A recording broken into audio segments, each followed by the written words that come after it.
got vaccinated. They don't need a mask when the vast majority of people got vaccinated. Look, I want to talk about what's really happening, what it means, what it doesn't mean, and what we need to do this week and the months ahead. From the moment I was elected, I said I'd always give it to you straight from the shoulder. We need some straight talk right now, because there's a lot of fear and misinformation in the country, and we need to cut through it with facts, with science, with the truth. So, what's really happening today? After months and months of cases going down, we're seeing a spike in COVID cases. They're going up. Why? Because of this new form, this new variant called the Delta variant. This is a much different variant than the one we dealt with previously. It's highly transmissible, and it's causing a new wave of cases in those who are not vaccinated. Our experts tell me that cases will go up further before they start to come back down. But while cases are on the rise, we're not likely to see, according to experts, a comparable rise in hospitalizations or deaths in most areas of the country. So you have to ask yourself, why is that? Because 164 million Americans are fully vaccinated, including 80% of the most vulnerable, our seniors. So there's a challenge, as you knew there could be. But there's also good news. We've spent the last 6 months preparing for this possibility. The vaccines are highly effective. We have enough vaccine for everyone to get vaccinated. And thanks to the American Rescue Plan and the hard work of the American people, we've administered over 325 million vaccinations doses in the past 6 months. We have the tools to prevent this new wave of COVID from shutting down our businesses, our schools, our society, as we saw happen last year. I've said from the beginning that we will be guided by the science. So here's what the science tells us. On Tuesday, the Center for Disease Control and Prevention, the CDC, announced its new mask recommendation in parts of the country where COVID cases are substantially high, where people didn't get vaccinated, which they define as 50 new cases for every 100,000 people in a week. The CDC recommends you wear a mask when you're in public and indoors, like work or in a grocery store. That's true for both the vaccinated and the unvaccinated. Why? Because even if you've been fully vaccinated and protected from severe illness from COVID-19, you could have the Delta variant in your system and spread it to someone who isn't vaccinated. We need to wear a mask to protect each other and to stop the rapid spread of this virus as we work to get more people vaccinated. And I hope all Americans who live in areas with substantial or high case rates will follow the mask guidance that's being laid down by the CDC. I certainly will, and I have, because this is one of those areas in Washington. And at my decision, my direction, all federal personnel and visitors to federal buildings will have to do the same thing. As I said from the beginning, a mask is not a political statement. It's about protecting yourself and protecting others. Masking is one defense against the spread of COVID-19. But make no mistake, vaccines are the best defense against you getting severely ill from COVID-19. The very best defense. And you want to know how we put this virus behind us? Well, I'll tell you how. We need to get more people vaccinated. Look, and it's important to understand what vaccines do and what they don't do.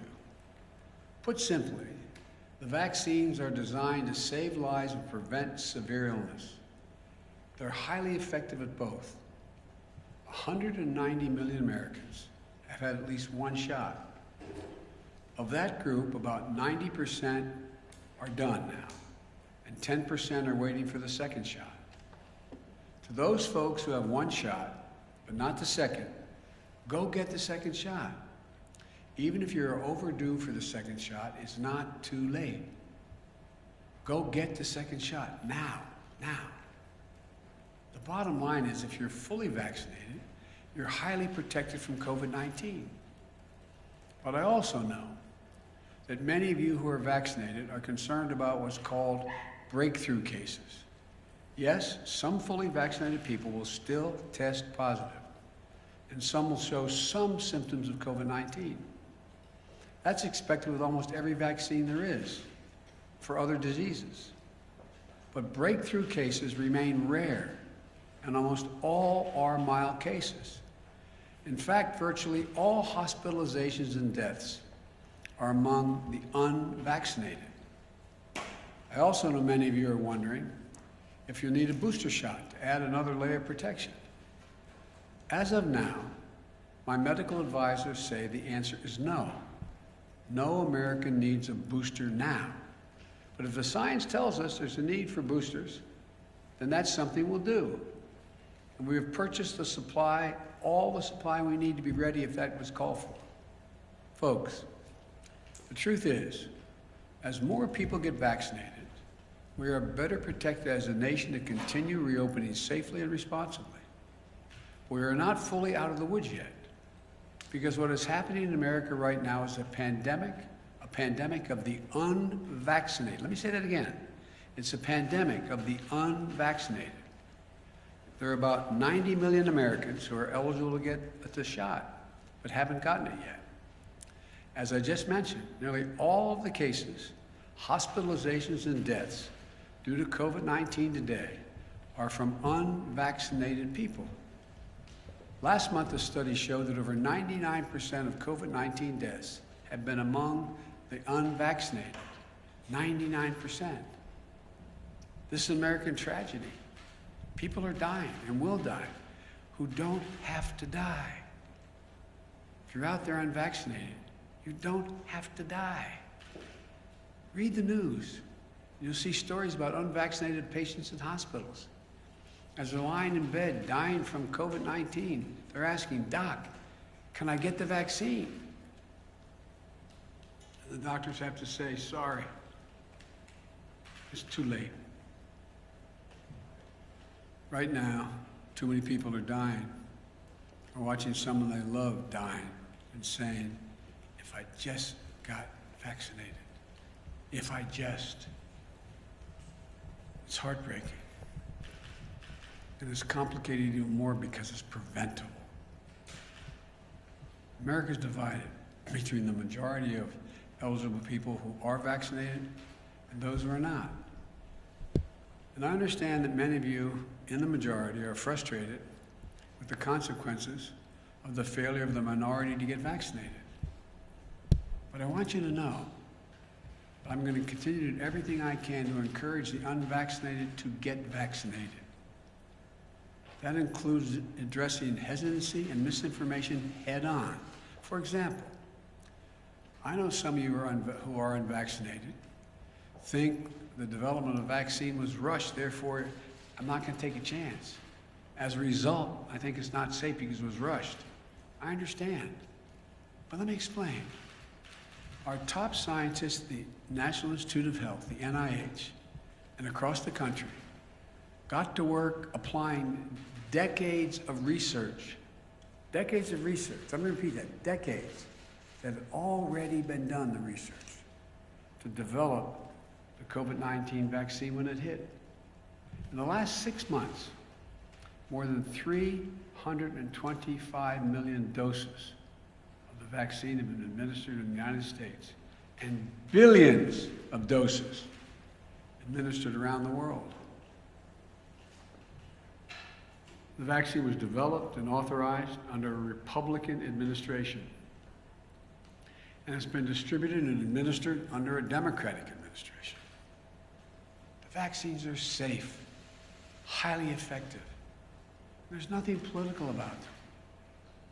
Look at all the people who took a shot at it. Later we learned a lot of them had already been vaccinated. From the start, I have to compliment Republican Senate Minority Leader Mitch McConnell. He hadn't made it political. He's encouraged people to get vaccinated and continuing to do so. And his state's in pretty good shape. Alabama Republican Governor Kay Ivey recently spoke out to encourage vaccination, and even the commentators on facts who have been belittling this for a long time, some haven't, but many have, are arguing get vaccinated. Look, this is not about red states and blue states. It's literally about life and death. It's about life and death. That's what it's about. You know, and I know people talk about freedom, but I learned growing up in school and my parents, with freedom comes responsibility. Your decision to be unvaccinated impacts someone else. Unvaccinated people spread the virus. They get sick and fill up our hospitals. And that means if someone else has a heart attack or breaks a hip, there may not be a hospital bed for them. If you're unvaccinated, you put your doctor and nurses at risk. The same frontline essential workers who put their lives on the line over the past year and have gone through hell. Again, with freedom comes responsibility. So please, exercise responsible judgment. Get vaccinated for yourself, for the people you love, for your country. I'm being literal when I say this. As I travel the world almost every day, a foreign leader calls me, asking, can I provide his or her country more vaccines? Their people are desperate for vaccines. I'm doing everything to answer those calls. We're sending millions of vaccines to people around the world. But folks, it's an American blessing that we have vaccines for each and every American. We've made it our first and top priority to have available vaccines for every eligible American, and that's never going to change as long as I'm here. And it's a shame. It's just such a shame to squander that blessing. That's why after 6 months of extraordinary work and effort, today I'm laying out additional steps we should be taking to deliver these life-saving vaccines to more Americans. First, we're going to provide more incentives to encourage unvaccinated Americans to get vaccinated. That starts with paid leave to get the shot. We're still hearing that people are unable to get time off from their employer to get vaccinated. Well, this is unacceptable. For some time now, I've said you should be able to get the shot and still get paid. Thanks to the American Rescue Plan, the federal government is fully reimbursing any small or medium-sized business that provides workers with paid time off to get vaccinated. Employers, this costs you nothing. If you haven't given employees paid time off, do it now, please. Today, I'm announcing that we're taking this a step further. The federal government will now reimburse those employers to give their staffs time off, not only to get themselves vaccinated, but also to get their family members vaccinated. That means employers can get reimbursed if they give parents time off with paid time, paid leave, to take their kids or their own parents to get vaccinated. So I'm calling on all employees across the country to give paid time off to get the shot or to help a family member do so. I promise you, it will cost you, the employer, nothing. You'll be reimbursed. Secondly, I'm announcing that we'll continue to work with states to encourage unvaccinated people to get vaccinated. In February, the grocery store chain Kroger's offered $100 to their associates if they would get vaccinated, and it worked. Vaccination rates moved up from 50% to 75% among their employees. States like New Mexico, Ohio, and Colorado are offering similar incentive programs that have helped increase vaccination rates. So today, I'm calling on all states and local governments to use funding they have received, including from the American Rescue Plan, to give $100 to anyone who gets fully vaccinated. I know the paying people to get vaccinated might sound unfair to folks who've gotten vaccinated already. But here's the deal. If incentives help us beat this virus, I believe we should use them. We all benefit if we can get more people vaccinated. But in addition to providing incentives to encourage vaccination, it's time to impose requirements on key groups to make sure they're vaccinated. Excuse me. Just this week, we took an important step to protect our veterans. Like many civilian hospital systems are doing, the Department of Veterans Affairs will now require COVID-19 vaccines for doctors and nurses and other healthcare workers who provide medical care for our veterans. We must do everything possible to protect our veterans from getting COVID when they come to get medical care they so richly earned serving their country. We owe them. Next, since many vaccinations are required for active duty military today, I'm asking the Defense Department to look into how and when they will add COVID-19 to the list of vaccinations our armed forces must get. Our men and women in uniform who protect this country from grave threats should be protected as much as possible from getting COVID-19. I think this is particularly important because our troops serve in places throughout the world, many where vaccination rates are low and disease is prevalent. Next, every federal government employee will be asked to attest to their vaccination status. Anyone who does not attest or is not vaccinated will be required to mask no matter where they work, test 1 or 2 times a week to see if they've acquired COVID, socially distance, and generally will not be allowed to travel for work. Likewise, today, I'm directing my administration to take steps to apply similar standards to all federal contractors. If you want to do business with the federal government, get your workers vaccinated.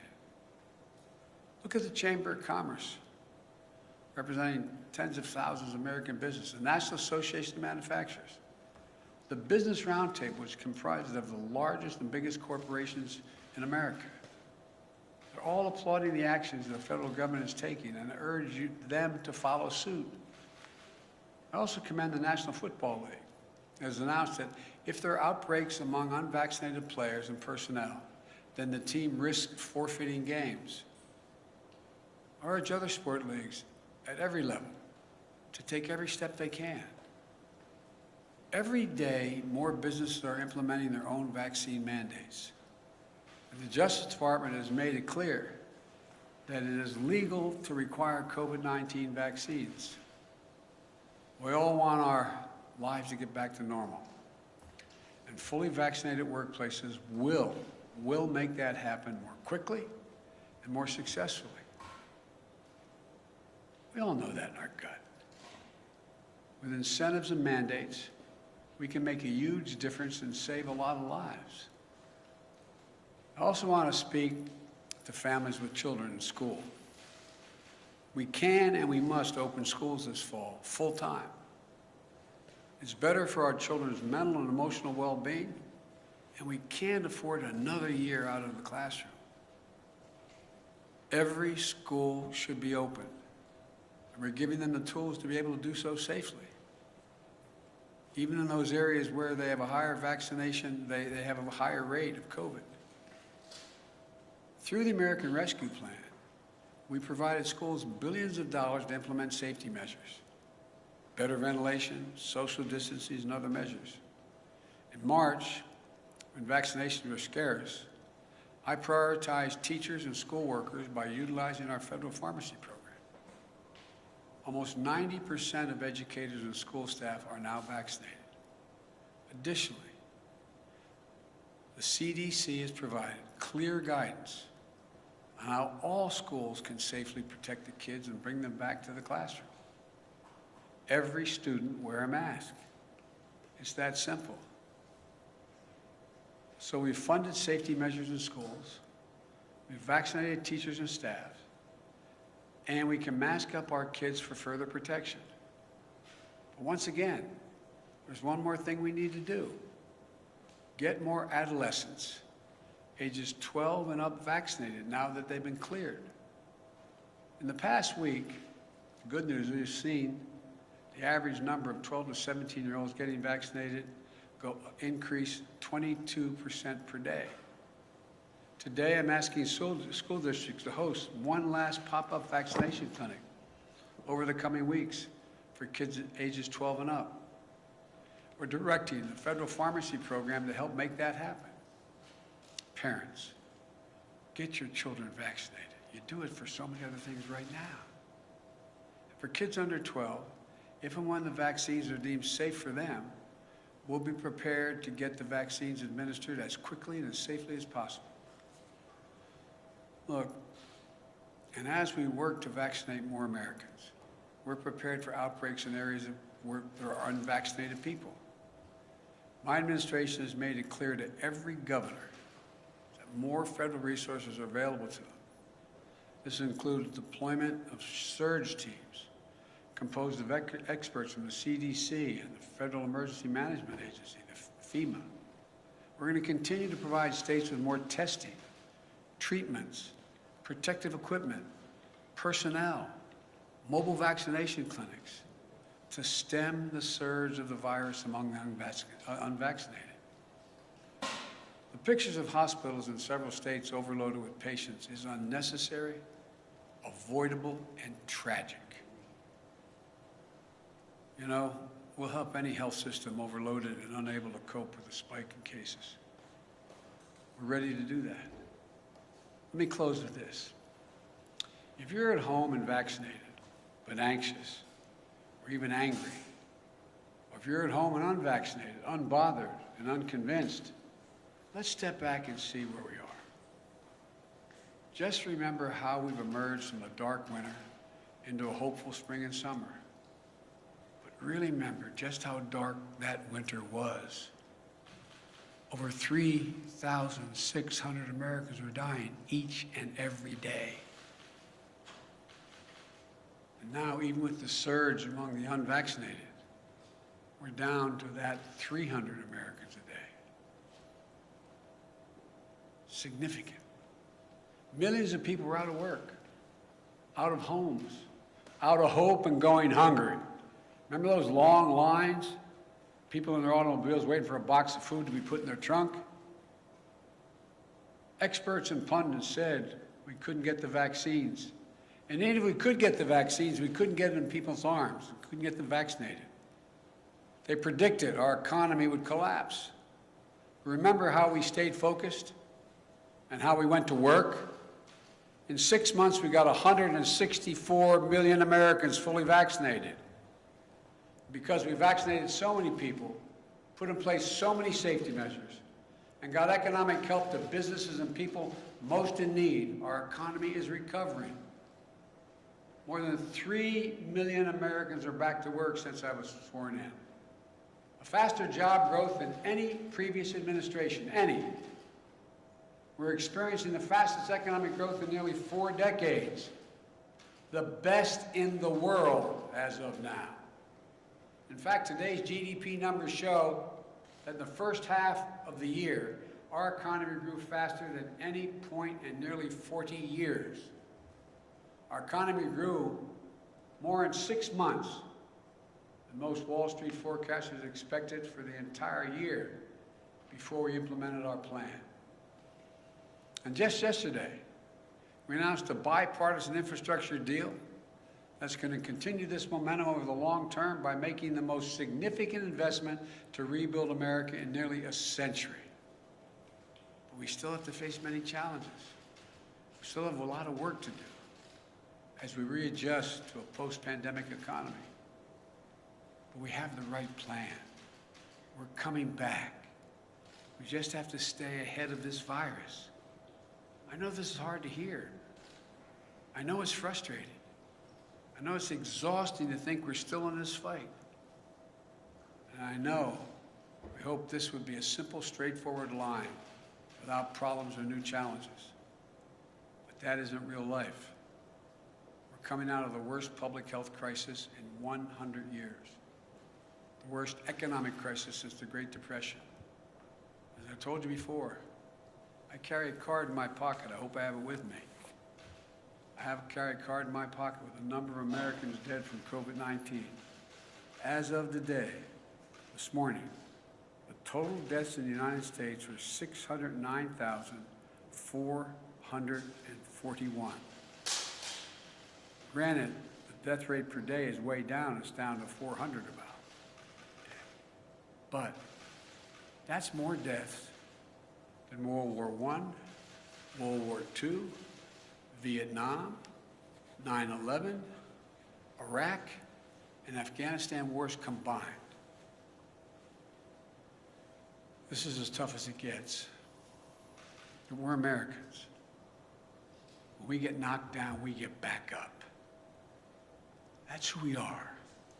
That's what we do. That's why there's no nation on earth like us. And we're prepared like never before. We have the tools to save lives, to keep our economy growing and growing and going. After the past 6 months, following the science, we know we can dramatically lower the cases in this country. We can do this. We brought our economy back to life and we kept it going. We know we can send our kids back to school. We know we can beat this virus. We can do this. We all just have to do our part. My fellow Americans, this nation has never failed. We have come together as the United States of America. So I say to all those who are unvaccinated, please, please get vaccinated. And to the rest of America, this is no time to be despondent or let our guard down. We just need to finish the job with science, with facts, with the truth. And together as Americans, we're going to be able to beat this. May God bless you all, and may God protect our troops. Thank you. Mr. President, Mr. President, why do vaccinated people still need to mask up? Mr. President. How long do you think it might be necessary to wear a mask, and at what point do you think people might have to have a booster shot? Thank you. I said in my talk, the booster shot is not needed now. It is possible that it will be needed later. I don't know. The science hasn't dictated that yet. And the first part of your question? How long do you think people might have to wear a mask again? Well, if you notice, a lot of places people don't have to wear masks. Let's get that straight. The places where people have gotten vaccinated, where we have a high vaccination rate, people do not have to wear masks at all. Like some of you were with me yesterday when I was up in Lehigh Valley. Didn't have to wear a mask there. Don't have to mask if you come home to Delaware with me. I know you love doing that. But you don't have to wear a mask. The places people are probably going to have to wear masks in those communities where the high rate of unvaccinated stays high and they don't move. They don't move to getting vaccinated. But I think you're going to find the patience of businesses and the patience of a lot of other people running thin. Because the fact is, if you had high vaccination rates, we wouldn't be in this spot right now. Yes, sir. Mr. President. Mr. President, will this set up an American workplace for federal workers and private sector that really is the vaccinated versus the unvaccinated? And is that a pressure you're trying to harness now? Well, no, I'm not. Look, what I'm trying to do is keep people safe. I mean that sincerely. So, if in fact you're unvaccinated, you present a problem to yourself, to your family, and to those with whom you work. Because as pointed out, I was asked the question about why would people who have already been vaccinated get it? Well, you got anywhere from 2 to 3% on average, the last study done, that can still get COVID. They don't get very sick. They don't get hospitalized. It's not serious, but they can catch it. And the concern is they may be able to pass it on. And so that's all being studied right now. But it's the important thing is, if people are vaccinated, the transmission rate drops through the floor. And that's all we're trying to do. Yes. Mr. President, thank you. why not push for vaccine mandates in states, private companies, schools? Do you want to see those entities pass vaccine mandates? Well, I'd like to see them continue to move in that direction, and that's why I pointed out. I had asked the Justice Department to determine whether they're able to do that legally, and they can. Local communities can do that. Local businesses can do that. It's still a question whether the federal government can mandate the whole country. I don't know that yet. Mr. President, you said earlier this week that we are not headed back towards lockdowns, but if the science is evolving, how can you be so confident in that? We heard you say weeks ago that the virus was on the run, but Dr. Fauci has also indicated that we are headed in the wrong direction. Well, you know, you're literally correct on everything you said, but it doesn't come to the conclusion you're implying. It is clear that if everybody's vaccinated, the existing vaccines work to prevent death, serious illness, hospitalization. Okay? If tomorrow I could wave a wand and every American was vaccinated, then in fact we'd be out of the woods. Now, can something else happen a year from now? Can there be a different virus? Can there be something? It's possible. But I'm talking about COVID and the existing variants that have come forward so far. So it's a simple proposition. If you're vaccinated, you find yourself in a situation where you are highly unlikely, even if you somehow get the virus, very small percentage do, that you are not going to be hospitalized, you're not going to be on a ventilator, you're not going to be sick, but you could be in a position to possibly spread it to someone who wasn't if you have it in you. Yes? Thank you so much, Mr. President. Thank you. I wanted to ask, why not require that the people show proof that they're vaccinated? And also, if you could just, with the 4 million, how much of an impact do you think this will have? Do you have a projection, sir? A projection on what? On how many people will get vaccinated by putting in this system? No, I'm not going to get in the business of projecting. Exactly how many people are likely. All I know is that we go through these periods, then we run up against a wall, then something happens where people realize, oh my Lord, this is really a problem, and they begin to see things. Look, the fact that a lot of your friends are now saying, get vaccinated, who were before were saying, this is not a problem, this is all a Democratic thing, with a small d and a capital D. I mean, there's a lot changing. People are becoming aware. The more aware they become, then we have these surges of people going out and getting vaccinated. And it just keeps building. I'm sorry, sir. What about what? What about requiring proof, sir? Well, there's two ways to do it. I think you're going to see some institutions doing that. Like you're going to fly abroad, you're going to have to have proof. You're not just going to be able to say, yeah, I got tested. You got to provide proof. My guess is if we don't start to make more progress, a lot of businesses and a lot of enterprises are going to require proof for you to be able to participate. Mr. President, back. And then I'm going to take off shortly here. What further actions are you going to take to encourage private businesses to follow this type of model to either require vaccines or require testing or other preventative procedures? I just did. I'm going to keep at it. I'm going to be talking about it around the country. Are you going to reach out to private businesses, meet with them, try and actively encourage them to follow this model? Well, I have. That's why we have folks from the Chamber of Commerce to the manufacturers, et cetera. So, you know, am I going to call a meeting of every, business in the country to come to Washington or go on? I have made the case repeatedly. I doubt whether there's a single solitary business that doesn't understand that I think it's smart for them to require testing, and if you can't demonstrate, you can't prove you've been vaccinated, you have to be tested.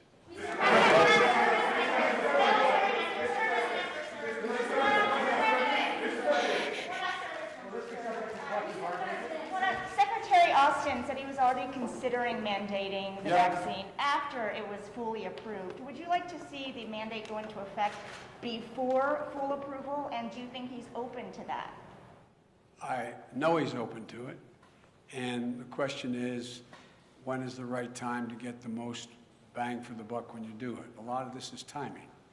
And so I think it's going to happen. But look, the one thing that you all are being politely and appropriately referencing is that it's still a temporary approval.